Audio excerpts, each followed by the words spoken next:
Howdy, Vine Trippers. I wanted to take just a moment to talk to you about the Texas Wine Lover website and their phone app for both iPhones as well as Google devices. You can actually download this app, put it on your phone, or just go to the website if you're not an app person.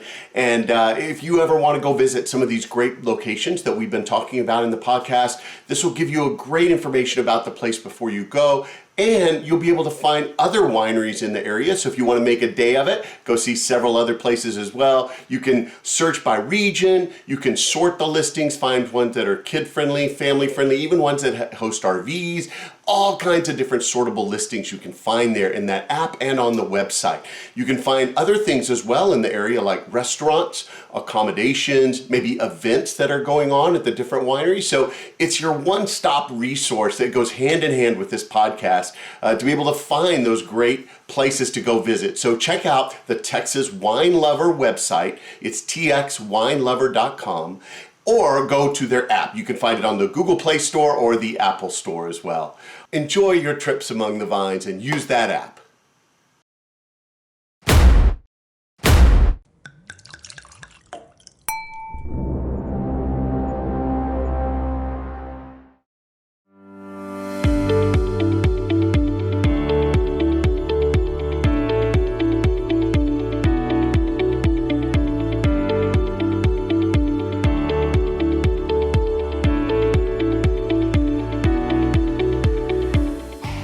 Texas Under Vine, an exploratory podcast to scout out the best Texas wine country has to offer.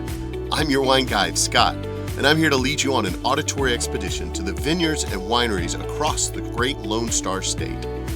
Each episode will cover a different vineyard, winery, or wine-related business operating in Texas.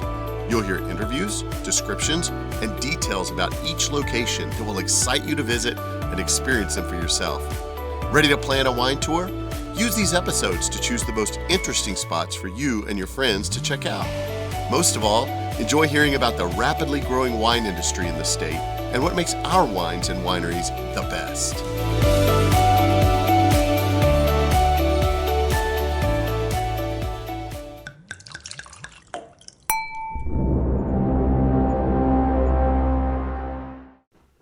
Howdy, fellow Vine Tripper. Welcome to episode 31 for Texas Under Vine. This is our first one of season 2, and it's our first one where we start to incorporate some video. If you're watching this on the YouTube platform, you'll see the video portion. We don't have video for the interviews yet. That's still to come. But again, we have the video at the beginning, at the end, if you're listening to this on YouTube. However, if you just standard audio podcast, you won't see the video, but you still get to hear everything that I normally bring to you. So for this episode, I was able to venture a little bit north of Austin, about halfway between Austin and Dallas, to a little town outside Waco called Valley Mills, and I got to visit Valley Mills Vineyard. Last spring, I'd actually had the pleasure of attending a festival that they put on every year called Rootstock that takes place in Waco. Lots of fun, got to meet the owners and so forth, but I hadn't been to the actual winery itself until today, so I'm really excited to share that with you in this episode. So it's located in a little town called Valley Mills, which is about 30 minutes or so just northwest of Waco. The vineyard is actually a family business started by John and Candace Banyasco. They started small. They opened the winery doors in 2009. They have about 12 acres of fruit locally. They also source 100% Texas fruit from areas like the High Plains as well. John and Candace's son, Joey Banyasco, is the current winemaker at Valley Mills Vineyards. He spent a little bit of time, of course, he grew up there working in the vineyard, but when he left to go out on his own, he actually spent some time working at some other wineries. And after about 6 years doing that and getting that experience, he's returned back to Valley Mills as the full-time winemaker. His focus as a winemaker is to try to bring out the truest expression of every single varietal that he works with. And this winery is a little bit out of the normal wine areas. It's not in an AVA. Like I said, it's about 30 miles west of Waco. So in my map and region, it qualifies as what's called Central Texas. The site itself is on rolling hills, and you get to see the vines spread across the hills. It really gives this really cool old world feel to the winery, just sitting there on the midst of the vines, all on the hills. And it's a really interesting 3-story winery building. It's actually built into the side of a hill, making it 3 stories where you kind of start at the base and work your way up some stairs as you go up each story. But as that's carved into the side of the hill, it allows them to have their barrel room kind of engulfed in nature around, rather than have to run big HVAC systems all through the hot Texas summers to keep their barrel room cool. And it gives them a really cool gravity effect whenever they're pumping the wine, or bringing the wine down, should I say. They don't have to use pumps. They can bring the wine with gravity down they start at the 3rd floor and bring it down. And I'll let Joey tell you more about that in the interview itself. They have a lot of Tempranillo in their local vines, in their vineyard. And that's kind of become a cornerstone for a lot of their red wines and the things they do, although they do have many other varietals as well. But they have won some awards for that Tempranillo wine. And even though they do focus more on the dry side of wines, they do have several other reds. They have rosé and they have whites as well. But they even also have a dessert style, port style wine as well, if you're interested in trying that out. And as I said, I had actually tasted their wines at the Rootstock event last April, so I was really excited to see the production and talk to Joey, the winemaker. I was able to sit down for this episode with he and his tasting room manager, Sarah Holder, to talk a little bit about the history there of Valley Mills, what they're doing, and some exciting things that they have coming down the road. So let's hear a little bit from them in the episode to come. Again, if you are watching this on video, you're just going to get the audio part for the interview, but I'll be back after the interview's done.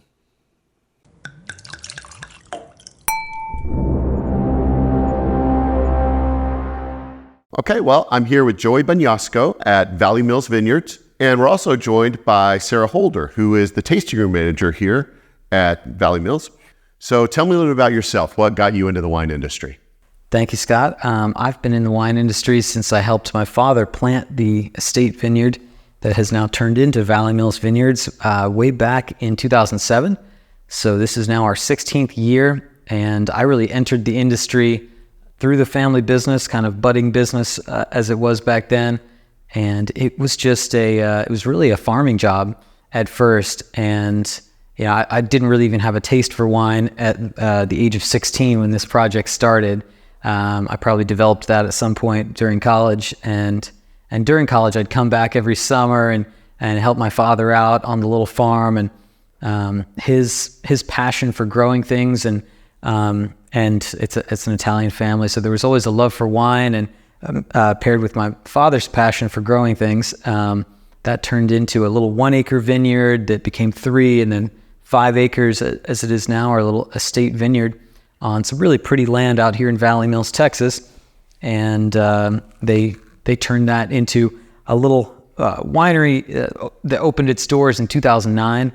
And so, I got in the industry first just through the farming side, and after college I ended up, I moved far away then. I moved away again, lived in Austin, and worked for the folks out in Dripping Springs at Solaro Estate Winery. I worked as an assistant winemaker at Pedernales Cellars down in Fredericksburg, and so I spent about 3.5 years working for some other Texas wineries, and I think that opened my eyes to seeing the wine industry as like, okay, this could actually be a career. This could become something sustainable to build a life around, and not just this little very difficult manual labor that I was doing with my father as a high school kid.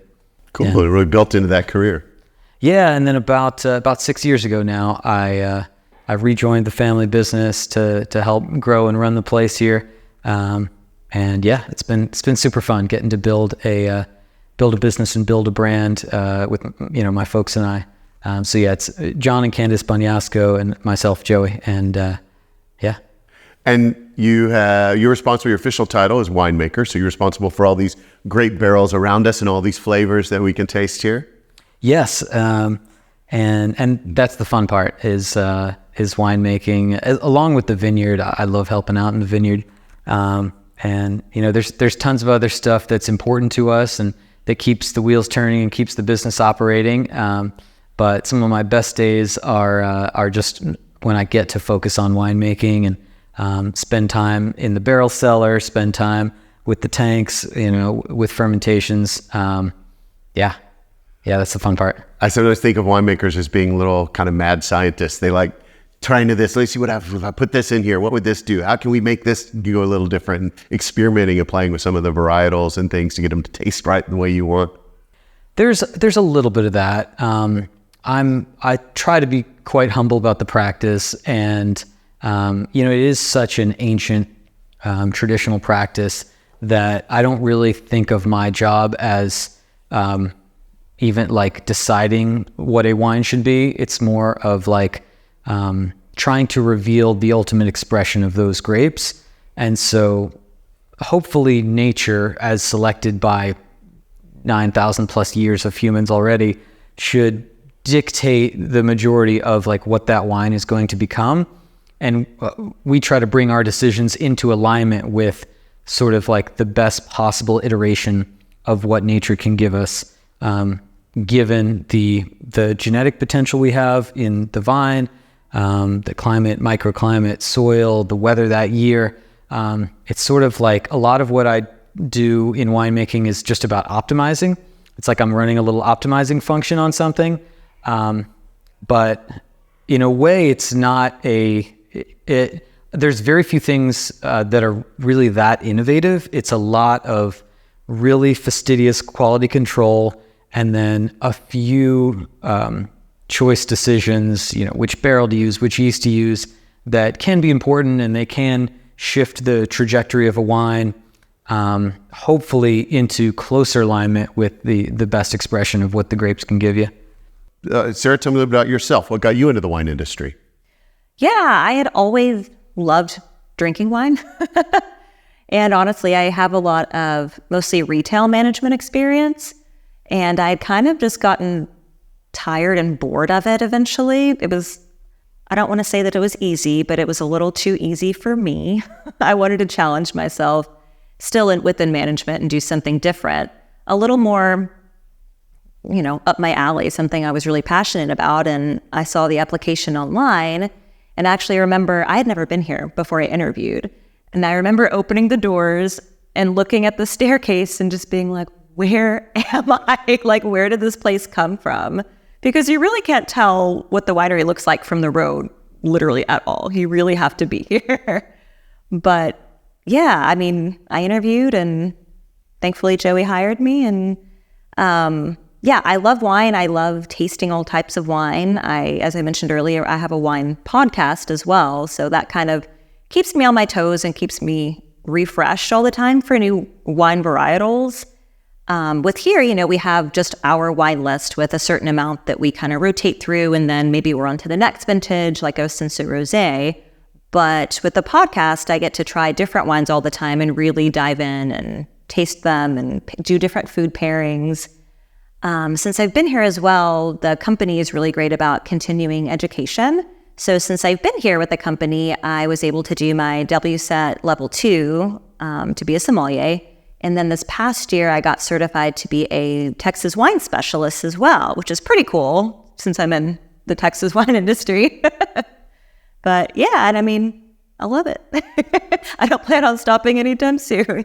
We now have 2 sommeliers on staff, and whether it's Sarah or anybody else in our tasting room, we really try to strike a good balance between being educated and knowing our stuff, and then always staying super friendly.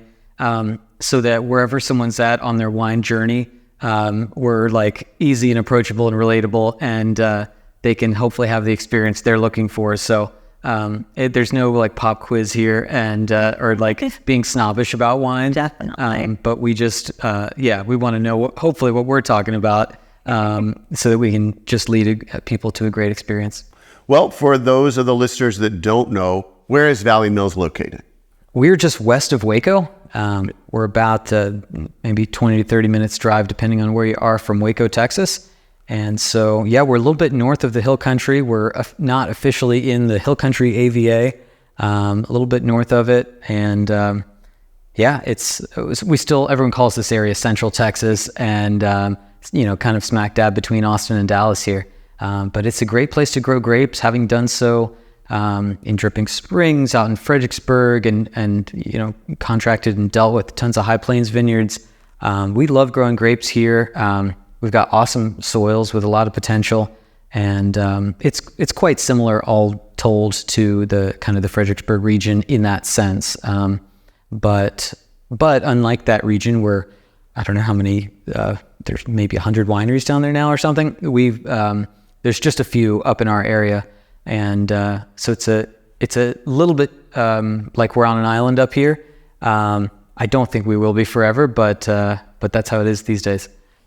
I love how beautiful it's just the rolling hills here where the winery is situated, like you said, kind of told me earlier, should I say, built into the side of the hill, and the vines on the slopes, being able to go up the slopes, kind of traditional wine vineyard style. It's just, I think it's a beautiful location. Thank you. Yeah, I love the land out here. There's a ton of wildlife, and just this county, Bosque County, is named for the big trees that we have, huge pecans and live oaks in this county. And yeah, lots of hillsides, which really make for the best vineyard sites around here. One of the potential negative curveballs that Texas weather could throw at you in the vineyard is just excessive rainfall, especially in the springtime. Statistically, May, followed by April, and then actually October, are our rainiest months of the year. And so it's really nice being on a steep slope like we are, so that if you get a year like 2015 where we had just torrential rains all through April, May, a lot of that rainfall washes off, runs off. You've got well-drained soils where your roots aren't getting waterlogged. That helps to control the vigor, and so it keeps your canopies somewhat manageable. And it also means that you can always get into that vineyard and operate, whereas you don't want to be in low ground that gets waterlogged, and the roots of your grapevines don't love that. And then if you're trying to get any tractors or equipment through, that becomes impossible. So it's a great place to grow grapes if you have a nice hillside spot around here, I would say. Is it like a chalky limestone type soil? Yes. Yeah, we've got a couple feet of some decent organic matter, depending on where you are in the vineyard. And then that kind of caliche and then limestone. And so, it's all limestone based. And as you referenced, our 3-story winery here is dug into this hill, where we wanted to get the top of the winery adjacent to the vines and get everyone this nice view of our 5-acre vineyard. And we also wanted to bury our barrel cellar into this hillside to allow us to climate control it a lot easier. And so it's quite an odd-shaped building on 3 stories, where we do this gravity flow winemaking from crushing up top and bringing things down 2 stories. But it really works on a winemaking level. It's just a lot of trudging up and down stairs. It really reminds me of some of the more old world style wineries that do that. They use gravity to pull things down and to do everything. Is really cool. So tell me, is there a story behind this actual location? How did it get picked? Yeah, so my folks actually bought this land a few years before my father kind of got the wine bug and wanted to start planting a vineyard. And so he started visiting some other vineyards around the state, going to the annual Twiga conference, and trying to learn from some other folks that were doing it. And he kind of came to learn that the land, that the 40 acres he had bought, was quite suitable. We sent a soil sample off that was kind of within some good parameters for grape growing. And so, my father and I started, along with some other folks, started clearing this land and installing that vineyard, 2006, actually planting in 2007. And that first block of grapes was half Muscat Canelli and half Tempranillo. And one of the many things that my father really did well was plant Tempranillo back then, and that's really become kind of the staple of our red wine program, the thing that we've won the most international awards for, just sort of like a bedrock varietal for us that we can work around. And Muscat's nice too, but I get particularly excited about working with Tempranillo. Now, this may be a silly question, but is there a story behind the name of the location besides Valley Mills? Is that just named because of the proximity, or? It really is. We're a mile from the little town of Valley Mills, Texas, and I think it rolls off the tongue. So, it's as simple as you can get. So let's talk about the actual wine for a minute. So I know you said you have 5 acres of fruit out there on property. Where else do you source your fruit? So that's 5 out of about 12 acres that we've got locally that we farm, or we've got a couple family friends that have a few acres here. More getting planted this year. And we've also got some West Texas grapes from the High Plains region as well. So depending on the year, that split will change, but it's always 100% Texas fruit, always for us. And it's really fun to work with local fruit here. And then we'll do all our own trucking out from West Texas. And so it does extend our harvest season, where our earliest white grapes here can be getting hand-picked in mid-July. And our final harvest of the season this year was about 2 weeks ago at the end of September. So it can be a 2.5 or 3 month harvest season. But yeah, that's kind of the breakdown. This year we just finished crushing about 70 tons, which was our biggest year yet. And so it was a great year despite the fairly intense heat that was just like physically tough to work through. I think it was one of our best years ever. And I think the quality of the 2023 wines is going to be really nice. But yeah.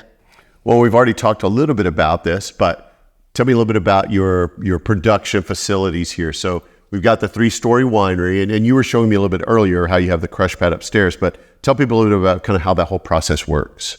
Yeah, we crush everything up on our 3rd floor. And because our building is built sort of into the side of this hill, it's possible to truck grapes up to the top floor there. Then just via basically gravity and a forklift to bring grapes into our press, we can press off, in the case of red wines, and bring those new wines down into our stainless steel tanks on the mezzanine, the middle floor, and then come all the way down to the lower floor of tanks. And so we've got 3 levels of, 2 rackings that we can do just via gravity, which is really nice. I think, if the whole state were to lose power somehow, I think we'd have about the best setup, because we can do a lot without a pump. At some point, you get down to the bottom floor and you need to start moving things around. But it really is advantageous to quality in that we don't have to put anything with seeds through a pump early in the process. And I'm a big fan of really extracting red wines and getting everything they have to give, provided the skins are nice and ripe and are giving us the right varietal character that we're looking for. But we don't want to extract unnecessarily bitter seed tannin. And so the structure of the winery helps us avoid grinding any seeds in a pump, which ultimately can help with quality and reducing that type of bitterness in reds. And so, that's the reason it's built the way it is. A lot of thoughtful design got into that, I can tell.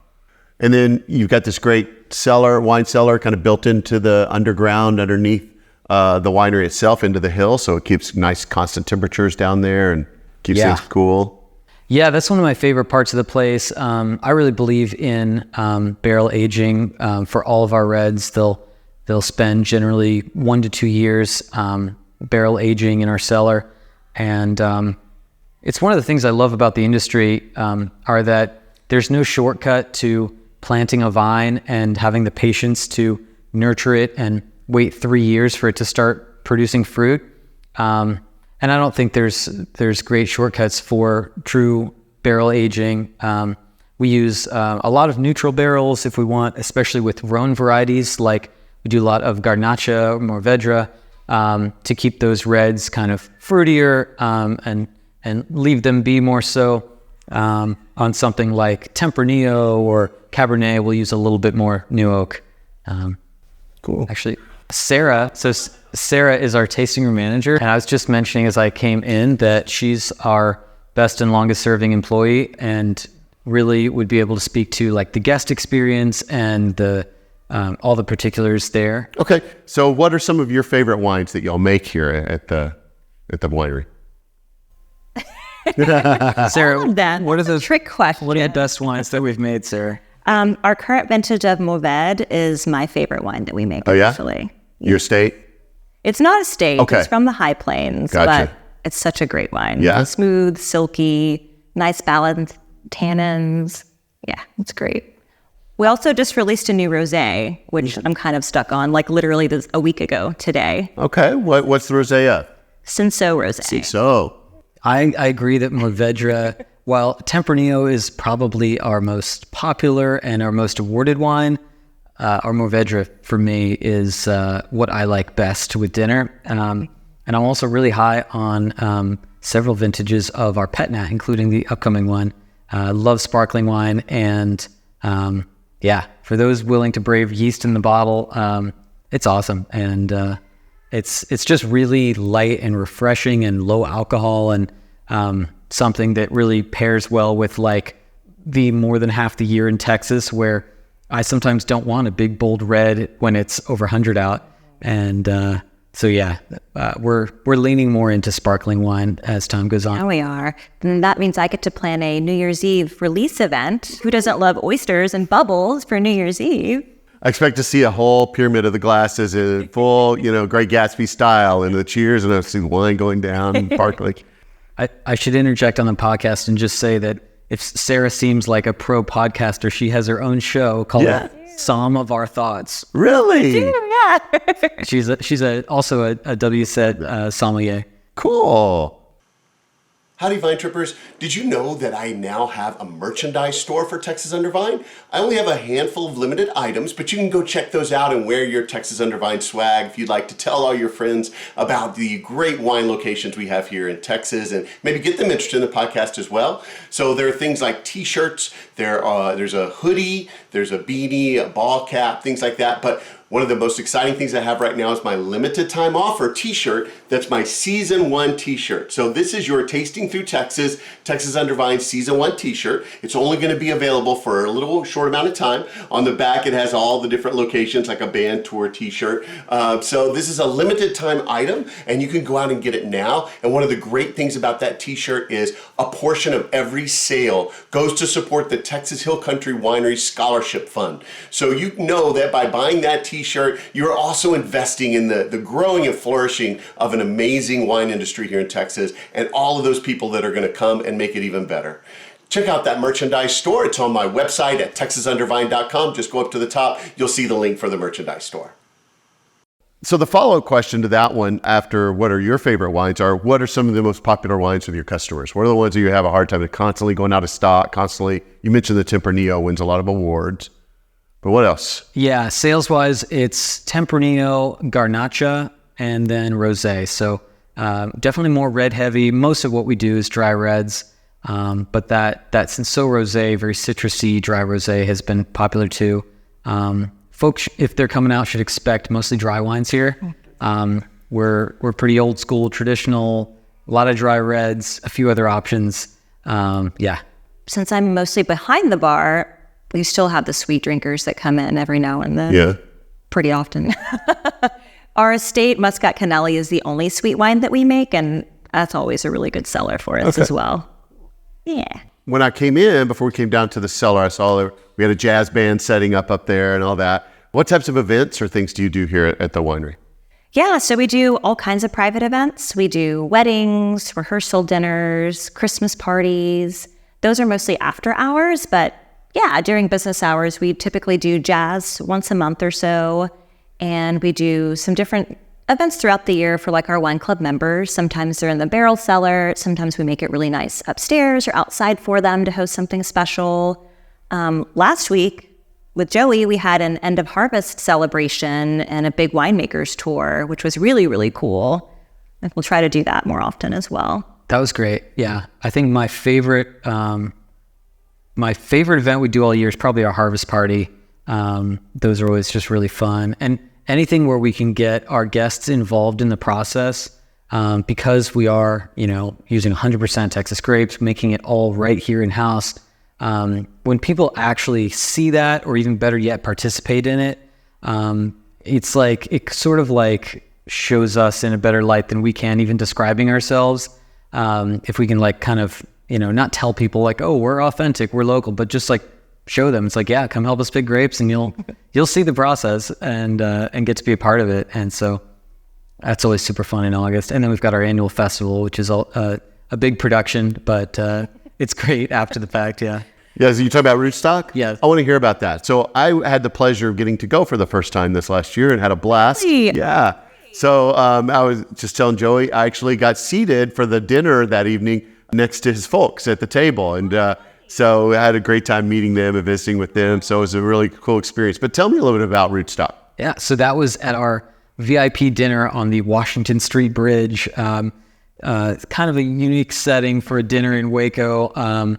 Right next to the historic Waco Suspension Bridge, but yeah, that's the end of that daytime festival, Rootstock, which is a celebration of the Texas-grown wines, and it happens typically every April downtown Waco, in Indian Spring Park, right by the river, and yeah, it's been really fun. We've had usually 15 plus wineries every year, always all Texas grapes.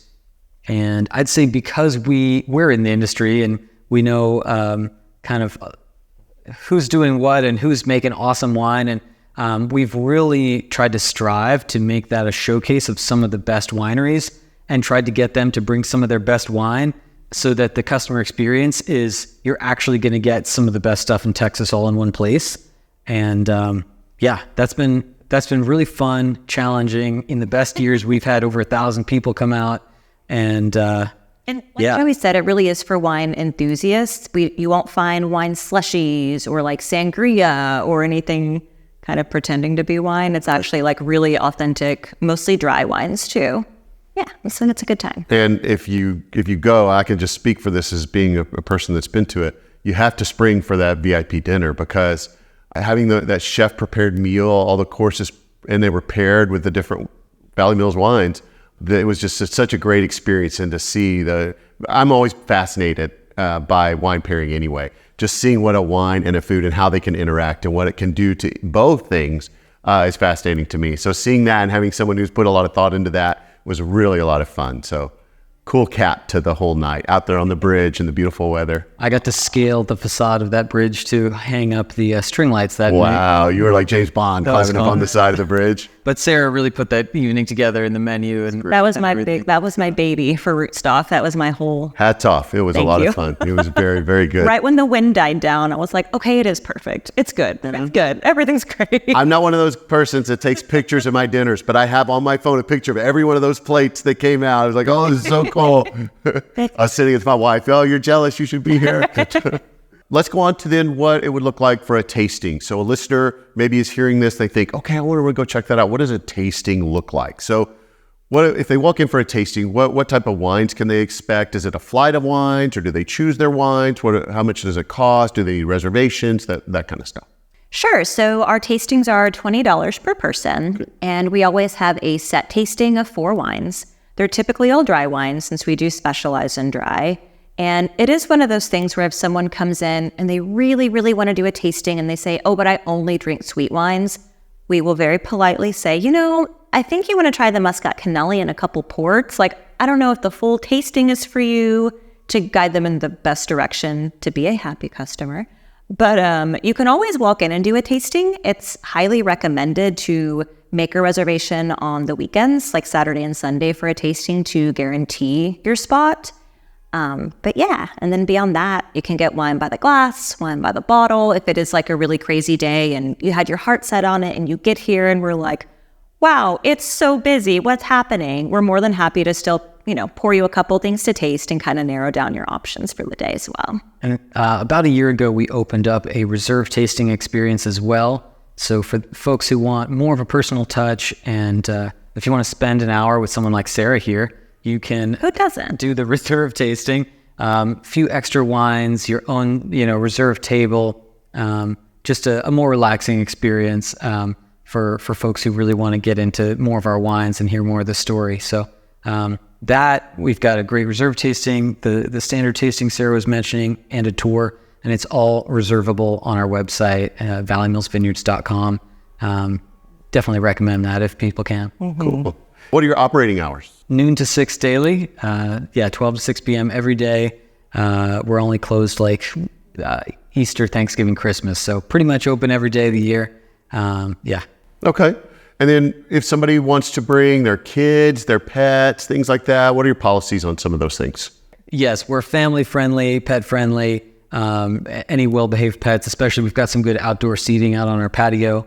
Large groups, any more than 12 folks, it's really best to call ahead or make that reservation.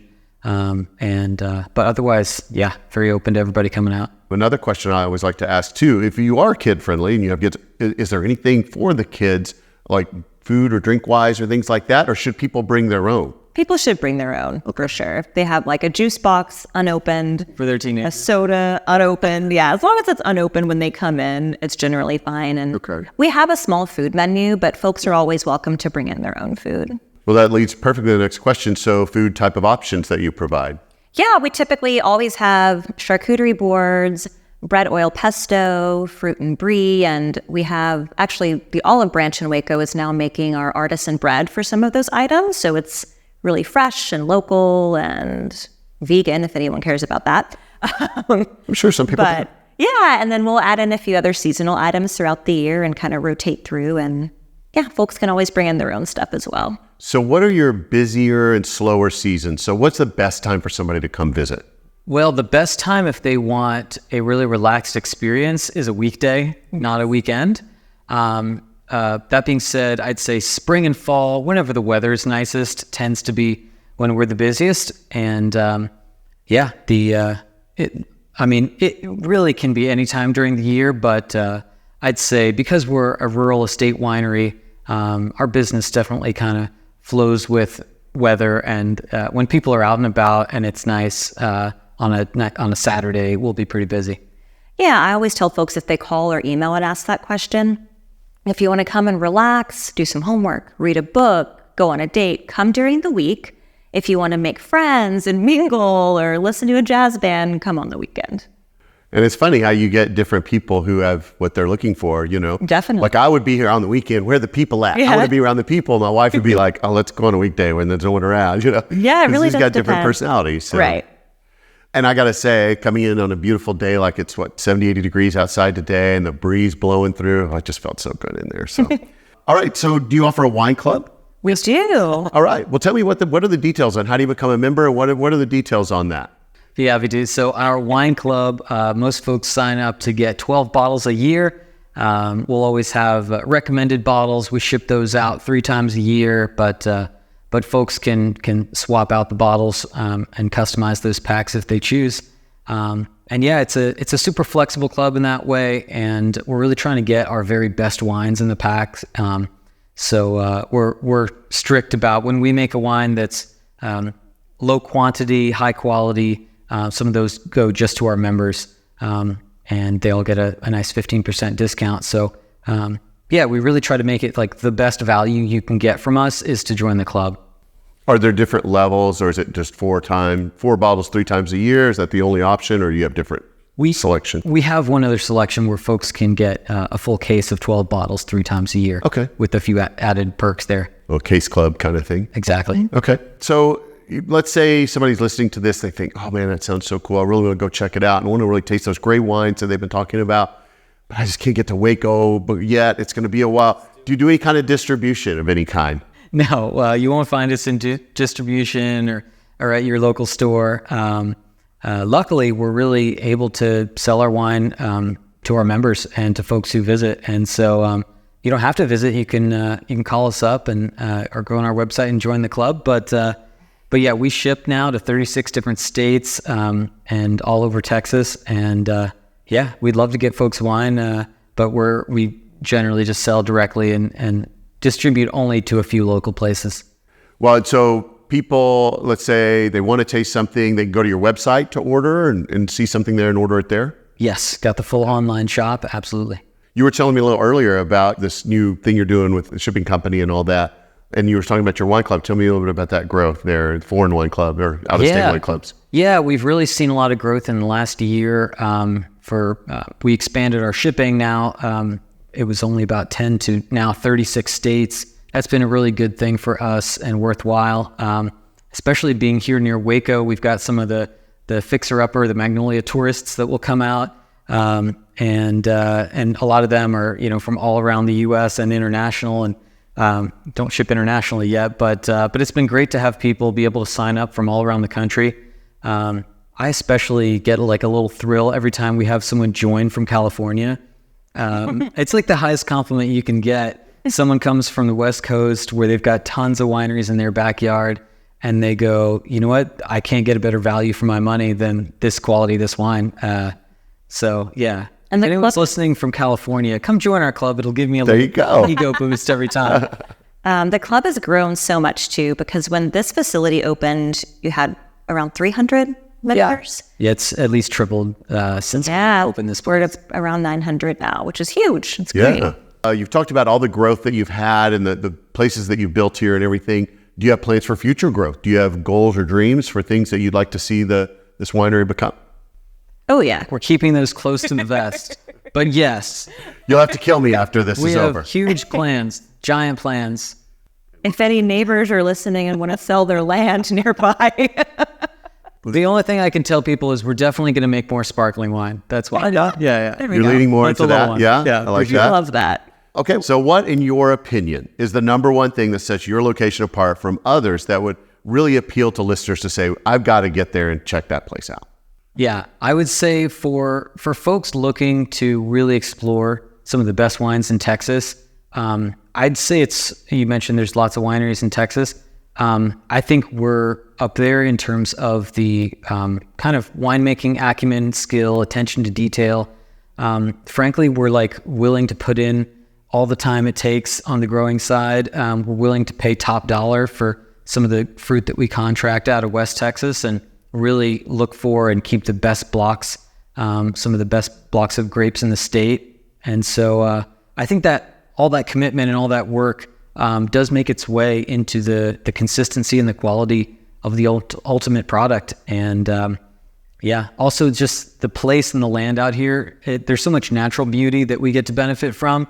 And so if you're looking for just great, authentic Texas wines in a beautiful location, I think it's hard to beat. So in my opinion, if you want to go into a beautiful place that feels upscale, but is still extremely welcoming with a really warm, knowledgeable staff, then this is it. If you want amazing wine as well, this is it. And yeah, the landscape doesn't hurt. It's a breathtaking view. It's gorgeous. Every part of the building, just there's something to appreciate for sure. But yeah, and actually Joey mentioned earlier in the interview, the winemaking side of things too.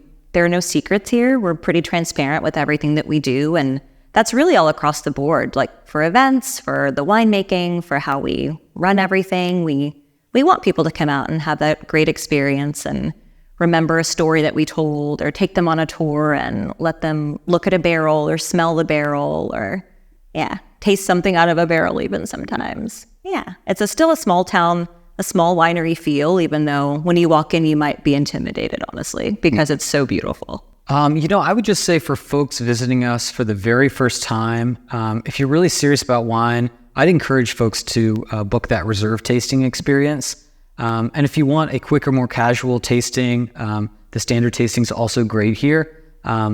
But yeah, I think taking for the folks that really want to like dive into wine and not be rushed and sit under our beautiful pergola, or if the weather's not as nice, get a solo table in our barrel cellar.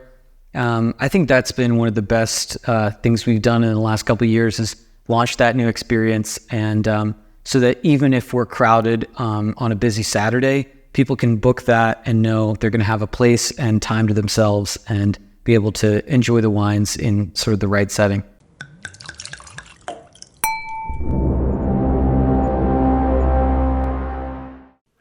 Now, this winery really did remind me of an old world location. When the weather is nice, you can sit outside, sip on some of those great wines, and you get to see the beautiful views of the hills all around, the vines stretching up on the slopes of the hills. The construction of the winery itself is really interesting. As I mentioned before, we talked about a little bit in the interview.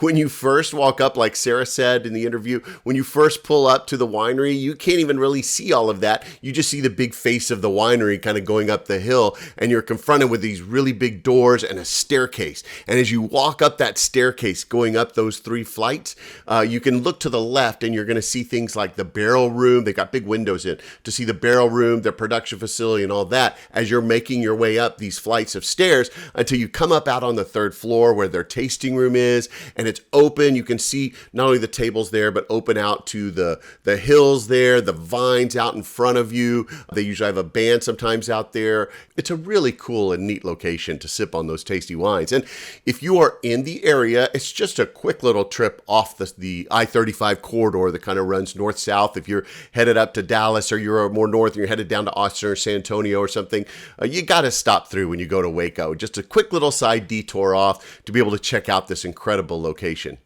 And as Sarah and Joey mentioned, if you're going to Waco to see those silos, and you know what I'm talking about, you got to go and take some time while you're there to go check out Valley Mills as well. And in addition to that, like we mentioned in the podcast, Sarah, their tasting room manager, actually has a podcast of her own about wine that she does with a friend called Some of Our Thoughts, SOMM of Our Thoughts. You definitely have to check that out. I've been listening to it since I learned about it. It's a lot of fun. They sit and talk with each other, and they usually pick a different bottle of wine on each episode. They share a recipe of a food that can go well with the particular wine they're drinking, and they even bring up playlists. So they incorporate music and great music to listen to while you're sipping on the wine they're talking about in that episode. Really fun listen. Make sure you check out Some of Our Thoughts as well. It'll be linked in the show notes. Now, if I know you're already looking for the keys to fire up the old Buick to get in the car and head on up to Waco and then on to Valley Mills to check out Valley Mills Vineyard. If you do, before you go, make sure you check out their website. It's www.valleymillsvineyard.com. You can book a tasting, a tour. You can see what some of their events are that they have coming up. You can even purchase wine directly from their website if you want to. And don't forget, when you go see them, make sure you tell them you heard about them on this podcast, Texas Under Vine. As I sampled many of their wines there with Joey and Sarah after the interview, I was really taken with their Garnacha. So I had had a chance to sample this at Rootstock previously, so I kind of knew a little bit about it going into it, but again, I was really impressed. This varietal is sometimes called Grenache in France, but Joey particularly wanted to give a nod to the Spanish inspiration, so they call theirs Garnacha. It was smooth, full of fruit. It exploded onto my palate when I began to drink it. It was also the wine that I got to add to my episode library for this podcast. So this is their 2021 Garnacha. And again, I highly recommend that if you get a chance to get out there. Now, my time is coming to a close. But before I go, I'd like to ask if you would leave me a rating and or even a review at wherever you get this podcast. If you're on YouTube, you can hit the little like button, subscribe, and maybe even hit the little bell if you want notifications the next time one comes out. But any of those things really help me get seen by more Texas wine drinkers or people who are interested in the incredible Texas wine scene that we have here. And with that, my time is up. So don't forget, subscribe to the podcast and make sure you follow my socials. It's at Texas Under Vine on almost all the social platforms to be notified anytime the next episode comes out. And until next time, happy trails and bottoms up, y'all.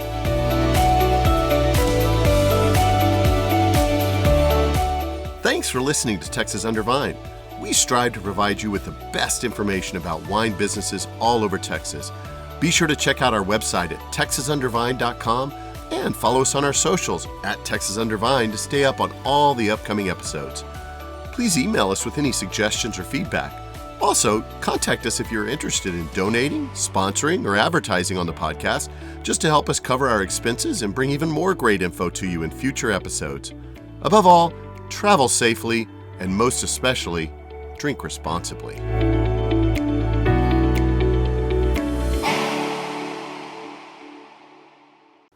Vine Trippers, have I got a deal for you. So if you haven't checked out the Texas Wine Club yet, you have to go check it out. So you can get wine clubs at all of these different great wineries that I've talked about in the episodes.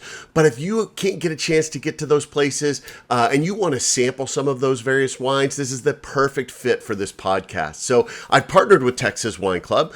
If you go to their website, they scour the whole state. They choose great wines from all over the Texas wineries. and they put them together into packs that they ship out every quarter. You could pick out a package of 3, 6, or 9 bottles, and every quarter you can get a taste of different wineries throughout Texas without having to travel to them. So if you've wanted to taste some of the great wine I've talked about on this podcast, here's your chance without having to travel. So what you're going to want to do is go to www.txwine.com and pick your package that you want to try. And when you put in my code, Texas Under Vine, that's all one word, TEXASUNDERVINE, as your coupon code, you'll get $20 off your purchase.